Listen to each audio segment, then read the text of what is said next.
All right, guys, I've been using SGE for the last couple of weeks to show you guys what that real impact could look like for this new potential version of Google. Let's dive in. I know a lot of you were worried about SGE being present in every single search term, but the reality isn't really like that. There seems to be a few sections of content inside of Google that are unaffected by SGE. The first one being YMYL topics, and these are queries relating to the personal finance, the legal, and the health space. And the reason for that is that most likely Google doesn't really want to get involved with AI outputs over topics that are regulated or that could potentially influence someone's health or someone's personal finances. So if you have a website in one of those niches, you're most likely safe from SGE for now. Now, apart from that, for some reason, recipes are also completely unaffected, not really sure what's happening there. And then we have navigational queries. So if you're looking for a specific website, something like Facebook or Amazon, SGE is not coming up there. Sensitive topics, again, it's easier for Google to kind of stay out of having an AI output for these topics, things like politics, for example. Then we have news and current events as well. No SGE there. And lastly, quick searches. So these are things that already don't really lead to any clicks. So things like what's the weather in Barcelona? We already know what to expect with that search. Not really sure SGE would have any value there. However, guys, SGE is definitely present in the search results. So let's talk about what that real impact looks like. So we're going to start off with local SEO. And I'm going to be performing a couple of searches here. And I want you guys to notice how long it takes for Google to create that AI snapshot. So for most of them, it's just a couple of seconds, but I have been sitting for almost 5, maybe 6, 7 seconds waiting for an AI snapshot. So there's definitely a question of whether people have the patience to wait for this AI snapshot to pop up, or if they're just instead going to scroll through to the search results. We'll see how that develops. Let's talk about local SEO. So I'm going to start off with best brunch near me. Now again, take note of how long this takes.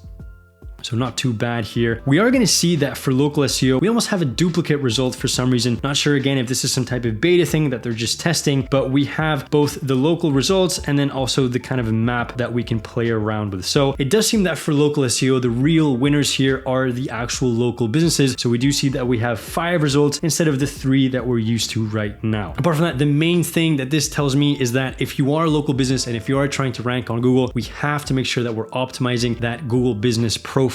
Make sure you're adding in results that talk about that keyword that you're trying to target. So if you are a brunch place, try and tell people to add that brunch keyword in those reviews. I've seen that work quite well. So here we go. Breakfast goodie, price quality, breakfast all day service. So all these different things Google is going to pick up on and show directly in this type of SGE result. Now it does seem that the main loser for local SEO are those third-party websites, the Yelps and TripAdvisors of the world. They're kind of being skipped over and Google is going straight to those local businesses. So again, I'm not saying that those websites are going to completely lose all of their traffic, but if people are satisfied with the results that Google brings up, not always the case, those websites will definitely lose some of their traffic. Now let's talk about more transactional and commercial queries, something like best triathlon road bikes. Let's again see how long this one takes. So yeah, this one definitely took a little bit longer. I probably would have already scrolled past. Anyway, so we do have that summary, which we saw in that last video. And then we have the results, which again, point straight to the retailers. This is something that we covered in the last video. But the interesting thing about this, guys, is this section. I don't know about you guys, but I personally thought that Google had now basically broken up the search results into the top 3 up here and then the rest of results at the bottom. So it actually isn't like that at all. There's a bunch of results over here. And this is just the collection of websites that Google has used to kind of curate this AI snapshot. And we can actually see the specific section of the AI snapshot and where they've taken that info from. So that's definitely interesting. But the unfortunate thing is that it seems like Google is using those affiliate review buyer guide websites to kind of create this AI snapshot, but then they're not really giving them any visibility apart from the fact of this carousel, which we'll see how much traffic we actually get from that. But apart from that, it seems like the suppliers and the retailers are the ones that are going to actually benefit from all that info that we've been creating for Google. So that definitely seems to be kind of unfortunate, and I'm not really a big fan of that decision. But anyway, if you are a supplier, if you are a retailer, now is the time to focus on adding as much detailed info of your products on your website. Google will definitely be using that info to kind of bring up in these type of search results and make sure that you're adding structured data to your website as much as you can. Reviews are also going to be super important. We can see that they're taking the review straight from the supplier, straight from that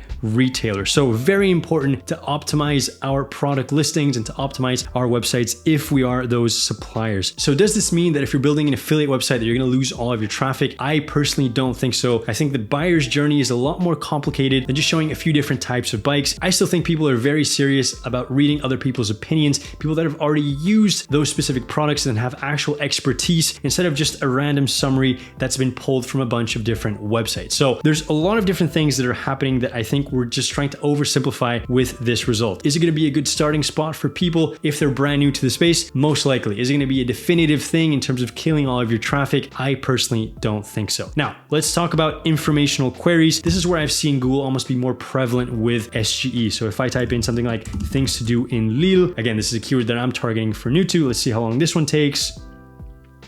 Again, a couple of seconds here, not too bad. So again, another kind of duplicate result here, not really sure what's happening. So we do have 3 top sites here, and we have the same 3 up here, and then an additional 2. So again, interesting to have these results, this carousel up here. So even though I've noticed that this is where SGE is most prevalent, doesn't really mean that this is where it's most helpful, right? Again, if I'm looking for things to do in a specific spot, I'm most likely looking for a bunch of different things where I can compare and contrast different options. This could be a great starting point, but given that TripAdvisor has 15 best things, hotels.com has more, I'm more inclined to click on those. So that's just my personal opinion. It is interesting to see how much the SGE kind of takes over. But again, I don't think that clicks are going to die. Now, I do want to show you guys one last example here. I'm going to type in how to boil an egg. And so there's 2 things to talk about here. The first one is that there seems to be quite a few results with SGE that also include the bottom featured snippet result, which I'm not really sure why we would have 2 summarized versions, right? The SGE is already a featured snippet on steroids. So not really sure a featured snippet under that is super relevant. Again, we'll see what that looks like after the beta, but I do want to talk to you guys about this ask a follow-up because I personally thought that this was just going to turn into a Bard type chat, GPT type chat,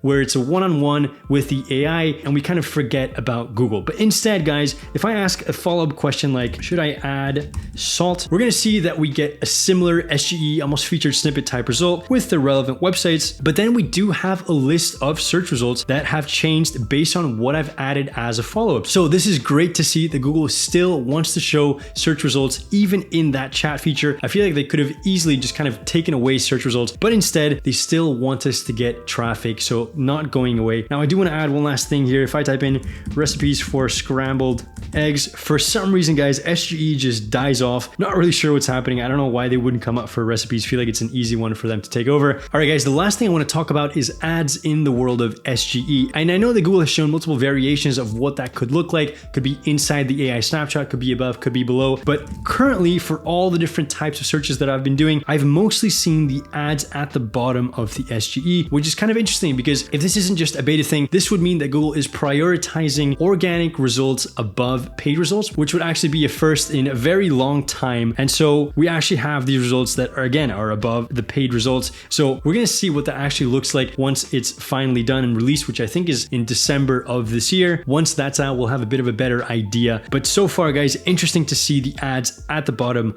under that AI result. All right, guys, overall, my thoughts after having used SGE for the last couple of weeks, I'm still very bullish on getting traffic on Google, getting traffic through SEO. So I think there's a lot of traffic to capture, and this will change some things. It might lead to fewer clicks, but I don't think the impact is going to be as severe as we expect. Would love to hear your comments on all of this. Drop them below. I'll see you guys in the next one.